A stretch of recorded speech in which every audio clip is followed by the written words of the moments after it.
your job. Put the gun down before you kill someone.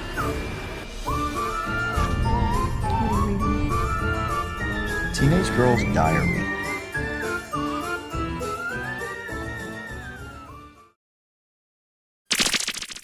Hello and welcome to another Dollar Store Drive-In. I'm your host, Laura. I'm Joel. And we are the Newly Deads. We are. Yes. And we're bringing another episode to you today about a movie that we watched.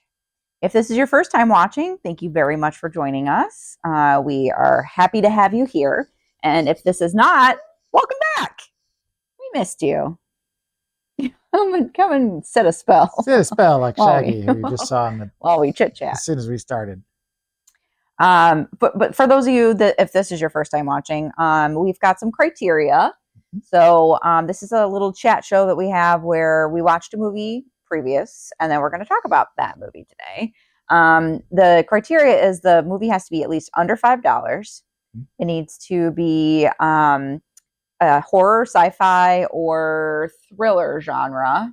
Yep. And it has to be a movie that we've never seen. Yeah. That's it.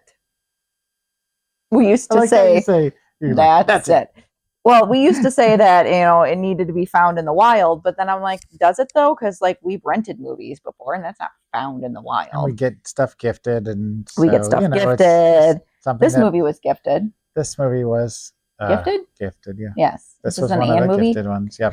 Yeah. So I have a coworker who gave me a whole bunch of movies. And so we've been kind of working through those.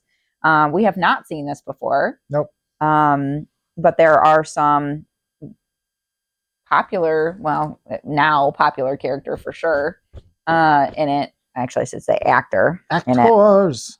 Acting. Acting. Yeah. All right. So anyways.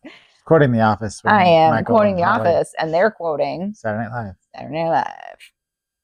So the movie that we watched this week is Kiss of the Damned. Are you making the kissy noises? Her love will never die. I mean, it could die. It was in the sunlight, or stake through the heart, or According to Blood garlic Sprayer, bread. this is one of the best vampire films. Good job, Blood Sprayer, on wherever who you are, person, reviewing this film. According to FearNet, which we have heard of. That's a FearNet. real thing. It's Or was. I don't smart, know if it's stylish, and very sexy. Joel Well, thought so. according to a online survey of some sort from a website, when I was getting information for the film, one of the vampires in the movie was rated in the top 10 sexiest vampires of all time. Her sister. It's a thing. People on the internet have opinions. I also have an opinion. It's okay if you don't agree. If you've seen this movie, you should contact us at the Newly Deads. Contact at thenewlydeads.com. com. Or you could just go to our website at thenewlydeads.com Yep. for all your spoopy needs. And Yeah. the contact is right through there as well. Exactly. So, all right. Well, I'm going to read the synopsis and then we'll get on with the trailer. Get on with the trailer. Yeah. Toot, toot. Also, just in case you are listening, this is also a podcast. So you can find us on all of your podcast locations. Yes. Okay. You ready? Beautiful vampire. Oh, how did you say her name? What? How Whose did name? he say her name? I don't remember. Do you what remember it the is. lead character's name? No. Because it's DG or DJUNA. And I don't remember how they were pronouncing it. Juna or Juna. It was Juna. Yeah, It was Juna. something like Thank that. you. I was like, I know he said it a bunch of times. Bunch of Okay. times. Start over. Oh. Beautiful vampire Juna tries to resist the advances of the handsome human screenwriter Paolo, but eventually gives in to their passion.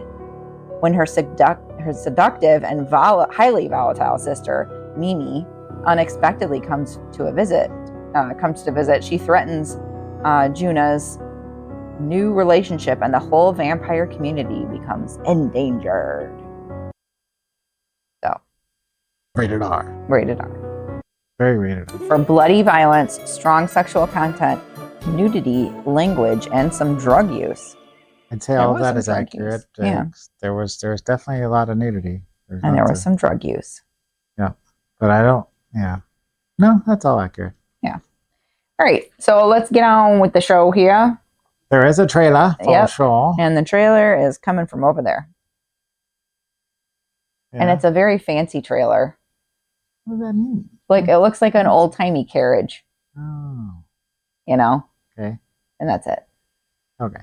Like a vampire would be in. You know what I mean? Oh, with a bat. There's a bat flying above it. Of course. It had to be something else. It was a vampire bat. That's a good song by Wesley Willis. Yes. Vampire Bat. Rock over London, rock on Chicago. Yes. All right. We'll be right back.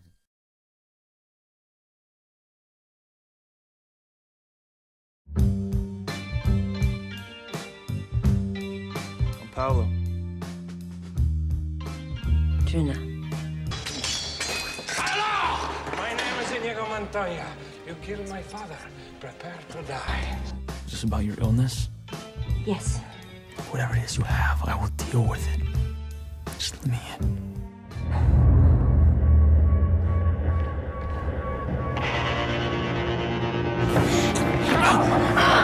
Tell me you're a vampire. What do you think happened last night? Are you kidding me? There's nothing to worry about. You're safe. I can't hurt you this way.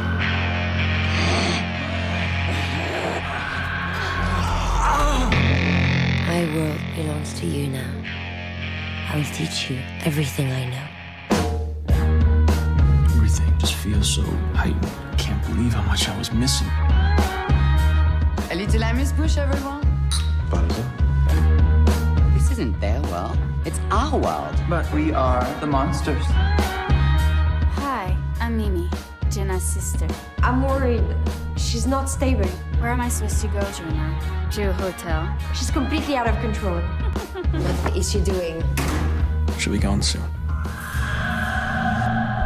Civilization is a set of moral laws. And if those laws are broken, there will be punishment.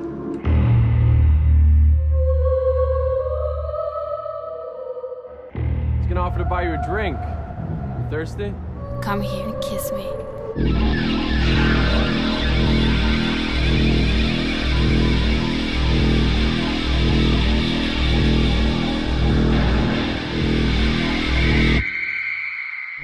Are you scared? No. I would have done anything to be with you. However insane.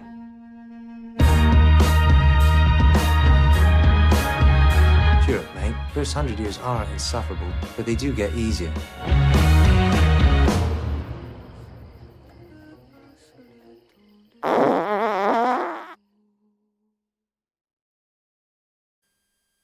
And we're back. What you got, Mr. Newly Dead? Very sexy trailers. Yeah, when you have long pauses like that, the people who are listening to us on the podcast are like, what is happening? It's his long pauses for dramatic effect. It's very cute when he does it because he's striking. He's stroking his little beard there, but my little non-existent, yeah, my little soul patch. Mm-hmm. So I always take notes so we can kind of give a through line for the story and talk about it. But I also draw pictures while I'm taking notes, just because I like to draw. So in this one, I drew an eyeball and it says, "I see you." Mm-hmm. And then I drew a half head of a vampire. Just little toofs. Yep. And then I wrote teeth and I drew toofs. Mm-hmm. And then I drew spaghetti. And then this said, I wrote something that I said, "Just desserts. Thank you, Mr. Sun." And then I drew Mr. Sun saying, cool for providing just desserts. And the spaghetti or whatever is a spaghetti yeti. Yeah, it's a spaghetti and a yeti mixed together. So it's spag yeti. Take our idea.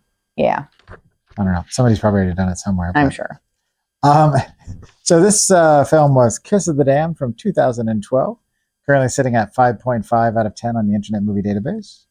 This was written and directed by Xan Cassavetes. That is Xan Cassavetes, like John Cassavetes, or Nick Cassavetes. If you're familiar with, I don't know if they're related, that didn't come up anywhere in my notes, but if you're familiar with the Cassavetes family. Anyway, okay, so for directing and writing, they wrote and directed Z Channel, A Magnificent Obsession, which is a documentary about the Z Channel, which is a music station. And the Seven Faces of Jane. I don't know why Jane needs 7 faces. I mean, one is probably enough. Then they also wrote New York, I Love You. That's sweet. Isn't that nice? I've only been to New York once, and it was in the 80s, and I don't know how I feel about it. I've never been to New York. I've been to New Jersey too. That was in the 90s though. I've never been to either of those places. You've been nearby-ish. Mm. When we were on our honeymoon. I went to Washington, D.C. We were pretty close, sort of. Not really, but kind of. Closer than you are now. Yes. I win. I don't know. It's not a competition. Anyway, so this stars one Milo It's Milo. Milo Ventimiglia? Yes. It's not Milo? No. It's Milo? It could be pronounced Milo too. It's not. M-I-L-O. I looked it up. I looked it up a lot. It's Milo. Milo Ventimiglia. So the reason she's very excited is because Milo is from the TV show This Is Us, in which he participated in 106 episodes of the show. Yep. That's a lot. It was Jack. He was jacked. No, just Jack. Oh, just Jack. He was also in Rocky Balboa, and his character was also in Creed 2 because his character is the son of Rocky Balboa. So he's in both those movies, which are excellent, by the way, if you've never seen them. He was also on The Marvelous Miss Maisel. Yep. And he also did some other big shows that he was on Heroes, and he was on another show that came up during the course of last night that you're like, oh yeah, he was on that. I forgot he was on that show too. Oh yeah, he was on Gilmore Girls. Guy is everywhere that you want to be. On Gilmore Girls. This also stars one Michael Rappaport. For this long. I mean, he's a secondary character. This long. He's got a couple of scenes. But he was in one of the films that made me love film and made me want to be a director and a writer, and was True Romance. Mm-hmm. Fantastic film. It's on the shelf multiple times. He was also the first movie that I saw him in that I recognized him after True Romance. It also was a fantastic film by John Singleton. He was in Higher Learning, where he played a very confused kid who got into a very bad scene and did some very bad things on a clock tower. Yes. He's so good in that movie, though. I know. He is just like that. He should have won an Oscar, in my Yeah. opinion. He was just so good in that movie. And he also is in one of our favorite shows, Only Murders in the Building. Yep. And he was on another show that we really like, Friends. Oh, nice. So needless to say, we're fans of Michael Rappaport. And I should mention that he did a superhero movie called Special that if you've never seen it, it's a trip. He plays the superhero in it. But anyway, then the last name I was going to mention is Riley Keough. I think that's how you say her last name. Yeah. Who is the daughter of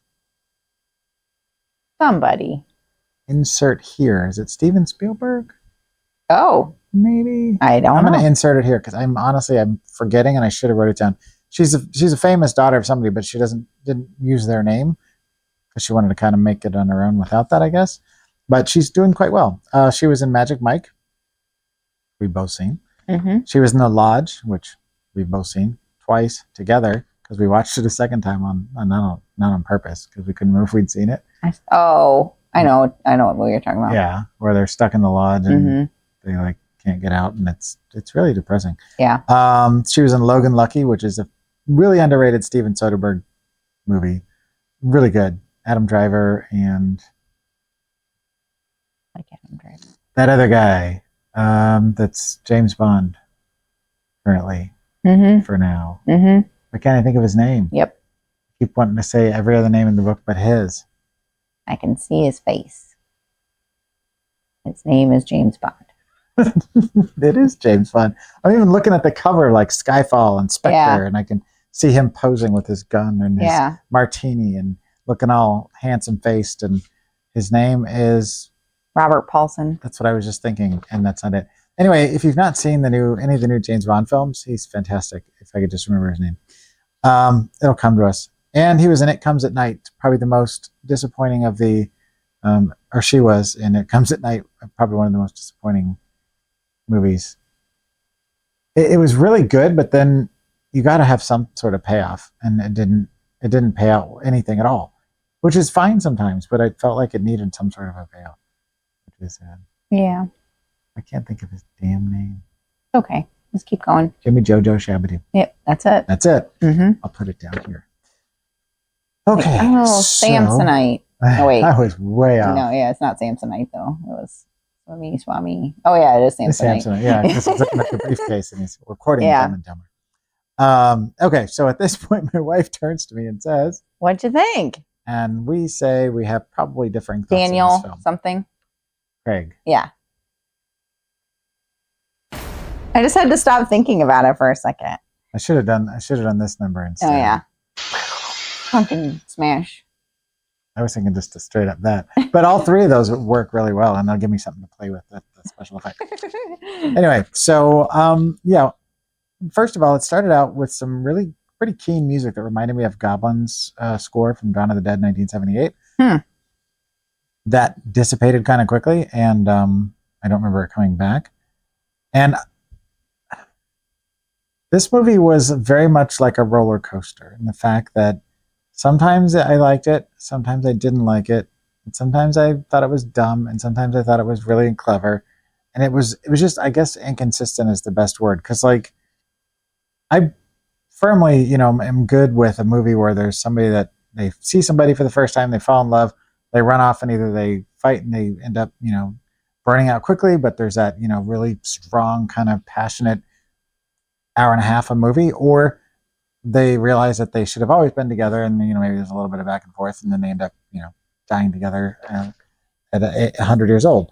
But in this one, I just found it a little unbelievable that Milo goes to the club or the bar, sees this girl, just immediately instantly has to have her, and eventually they have a one-night stand in which she turns him into a vampire, which he's well aware that it's going to potentially happen. Well, she bit him. Right. But he knew it was a risk. On the lips when they were kissing through the door.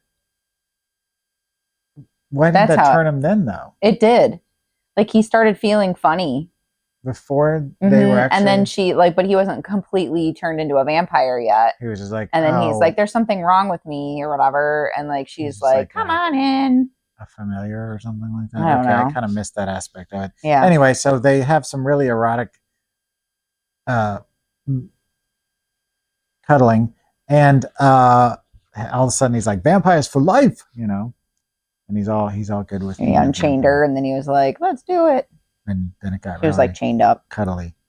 Cuddly. It was a very weird, sexy, erotic vampire movie that was kind of felt like a 90s direct-to-video film. Yes. But with aspirations of being something more. It seemed like it wanted to be like an Anne Rice novel. I could see that. Like if Twilight and Anne Rice had a baby with Francis Ford Coppola as the godfather. Oh my God, yes. So. It's exactly. Real quick sidebar. Slow. Would you be a vampire if you had the opportunity? Yeah.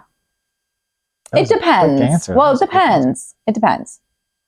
Because I like their version of being vampires because they actually were eating food. Because there's no sunlight, you have to have blood to live, and you essentially could never die if you didn't. But yeah, I like their version. They were drinking wine. Odie. And the one chick said she hadn't had a human to eat in 40 years or something like that. So you don't have to eat a human. Yeah, she was drinking some sort of blood substitute kind of thing. And they ate food. So, you could really give the appearance of being normal, like human. They didn't really give off any sort of vibe until they started to vamp out, and then they their face shifted a little and they got teeth. Yeah, they're their eyes got blue, white kind of looking kind of color, and they got teeth. Even Michael Rappaport, when he came, because he plays the guy's an author, Milo's an author, and Michael Rappaport is his agent. Milo as an offer. I did it. I didn't mean to. It'll take you a little bit. He shows up and he's like, "You look good. You look healthy and happy." And typically vampires you see are pale and sparkly and kind of gaunt and don't look great all the time, especially if they're like Nosferatu. But yeah, this kind of gave me the opposite effect. Yeah, to some extent. So you're like, yes, automatically, like you didn't even think about it. This version of vampire. Yeah. I don't know that I can disagree. The only thing I have a problem with is as long as you can figure out a way to have blood that isn't going to kill an animal or a person. Like I was saying, like, if we're both vegetarian. If you go to a slaughterhouse and they're killing animals and you can't stop them from doing it, but they're just throwing away the blood. Maybe you get it from there. Maybe you find the blood substitute if that thing actually exists. Maybe you work at a blood bank and get paid in blood. Who knows?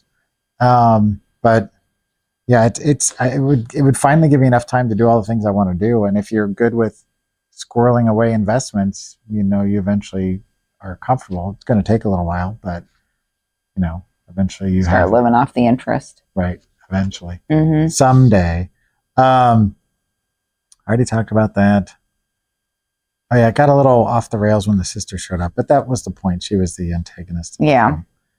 There was a lot of interesting discussion between characters about being a vampire, like at the party. Yeah. Like vampirism was not just we got to hide in the shadows and we're POSs and nobody likes us and all that stuff. It was more like, we're the ones that should be ruling the earth, but they weren't like out to take over or anything like that necessarily. It was it was a very kind of intelligent conversation. It was one of the better points in the movie, I thought. And I wrote, there's so much sex, so much with consequences. Just because I thought it was funny, because like I understand the vampires or whatever have like cuddling with naked parts, naked cuddling. Heavy interior cuddling. Yep. Anyway. I understand that, like, oh, I can live forever. But they're way more fragile than humans. It seems that way. We can go in and out of the light and dark and like be completely fine. Like you get 1 foot out the door and it's sunlight, you're toast. You know what I mean? I mean, if you could be like a daywalker, like Blade, then it'd be perfect. And eat food. I mean, he's half and half, so he still ages, but just a much reduced. Yeah, slower. Yeah. And if you look at like the From Dusk Till Dawn vampires, they even say it in the movie that they're squishy, and you can shove a stake through their breastplate and there's no resistance. Yeah. If you ever tried to do anything with it's going to take a little bit of pressure. Yeah. So I always, they're like, oh, we should be ruling the earth because we're like the superior beings, but you're really not. You're like, I just put some sunscreen on and call it a day, But not them. They could die and explode. Yeah. Or if you like take off their head or stake them through the heart or shove a vampire, like a garlic cross down their throat or something. Shove a vampire? Shove a vampire down a vampire's throat. It's bad. It's so bad. It's bad. Yes. So, and then I have to admit that the woman who played the sister really didn't like her, and that's probably good that she was able to get that feeling out of us because she was portraying that character, and she did get her just desserts in the end. I'm not going to say in what way. I also thought it was interesting that they have a housekeeper that is a like 2nd or 3rd generation housekeeper who has a rare blood disease that makes them not want to eat her. Unappetizing to vampires. They've never come across that before in any vampire. Yeah, I thought that was pretty intelligent. And so she gets to live in this super fancy house and kind of take care of it and be a caretaker. But she has security and money, and she kind of is their caretaker. So during the days, she's kind of got the whole place to herself and takes care of them. So it's kind of a good gig. It's a little sad, she doesn't have any sort of seems to have any significant others or whatever, but yeah, it was interesting. I've never seen that before, but I guess at night she goes home and has her regular life. Yeah. Interesting. So it was about maybe that time? Yeah. Perhaps? So on a scale of Let me think here for a second.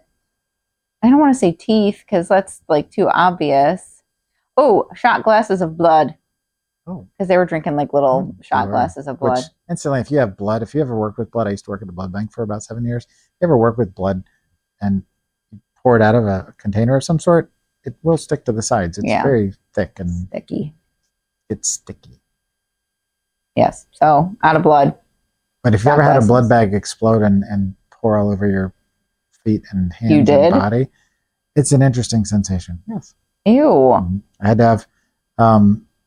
They make you get tested every 6 months, and you have to have blood drawn and stuff every 6 months, and it's if you get exposed. That's terrifying. I had 2 separate exposures in the 7 years I was there. One where the bag exploded. Is that normal? When I say exploded, like it popped open, and when it's already hanging off of a hook, so that you can drain it, and it pops. It just has nowhere to go but down. So it went all over my hand, down my front. And gross. Was it coming out of a person? No. Oh. It was already. I wasn't the phlebotomist. I was working in the lab. So.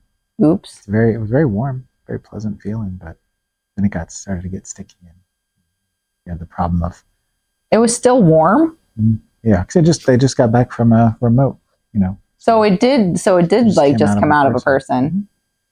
And then the second time, it wasn't so much that I got blood on me. It's just that there was a needle stick, because we're dealing with that. So anyway, I was fine though. I'm clear. That's crazy. Okay. So yeah, so 1 out of 5. What was it again? Oh, blood shots of blood. So I ended up at a 2.5 out of 5, 2.5. I gave it a 1. I was very tired. It made me sleepy. Fall asleep though. No, but I had to eat chips in order to keep me awake. Chips. Yeah. Bloody chips. All right. So if they don't want to watch this, what should they watch, Joel? I'm really hemmed and hawed, and the movie I really wanted to recommend was one that I recommended way back almost to the beginning of this show when we started doing these, which was, I'm not recommending this, I'm just throwing it out there. I originally was going to say Spring from 2014, which is the Justin Benson, Aaron Moorhead film. Still haven't showed it to her, but it's so good. Would have been a perfect analog. But we went in another direction, and instead I'm recommending from 1969, The Treasure, Santo, and the Treasure of Dracula. So we're going with a Mexican wrestler movie with vampires. There's 2 versions, and this is why I chose it. There's a non-sexy version, and there's a sexy version. So at this time, and when they were making these movies, they decided that they were kind of going to try a more exploitation-y type of route. So they had one version that had lots of nudity, and then they had the other. Because Santo, I think on every other film he made besides that one, it was more not family friendly per se, but there was no nudity or anything like that. It was a little bit more like kosher. That's not the right word. A little bit more, family friendly, I guess is the best way to say it. So I own this. It's on the shelf. I own quite a few Santo films. I'm a fan, but it involves him going back in time. Well, there's a time machine that he helps. I don't remember if he invents it, but there's a time machine and people go back in time, and there's a vampire story that happens because of that.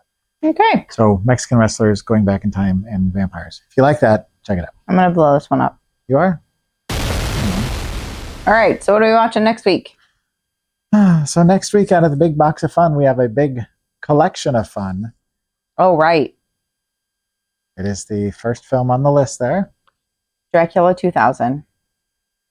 Starring Gerard Butler, Omar Epps, and Johnny Lee Miller. And there are so many freaking people in this film. It is not even funny. The cast list is nuts. I'm just going to have to provide a cast list of everybody and just ignore their credits because Zipper face? Or it's going to take forever to get through them all. There's a lot of people. I'm not 100% sure. I haven't seen it, but I don't remember it enough. I don't think I've seen it. That I'm positive one way or the other. So we're going to take a risk. She says she hasn't seen it. There was 2 sequels to it, and I'm kind of excited because it's definitely a little different from what we normally are submitted to. There's no stuff on here. It just says If there's no synopsis, rated R for violence, gore, language, and some sexuality. you know what that means. You since there's so many on there, those are usually only like a sentence long. So with your synopsis, if you want to keep it to just a sentence, then we'll do that. All right. In the year 2000, all of the vampires come together to celebrate the new millennium or whatever, right? The new is that what it is? Is that what it's called? Yes. Millennium. And yes, the millennium. I said millennium. And then so as the world is changing from 1990s to 2000s, Dracula declares he will rule all vampires and forces them to fight to the death. The world is a vampire. That's it. There you go. So next week, Dracula 2000. So, all right. Well, thanks again for watching. Again, if you do want to find us, you can find us at thenewlydeads.com for all of your spooky needs. There you can find information about our, art that we do and any sort of podcasts. We also do a blog. So fun things there. And again, thanks for watching, and hopefully we'll see you next week. And until then, keep it cheap and creepy. Bye.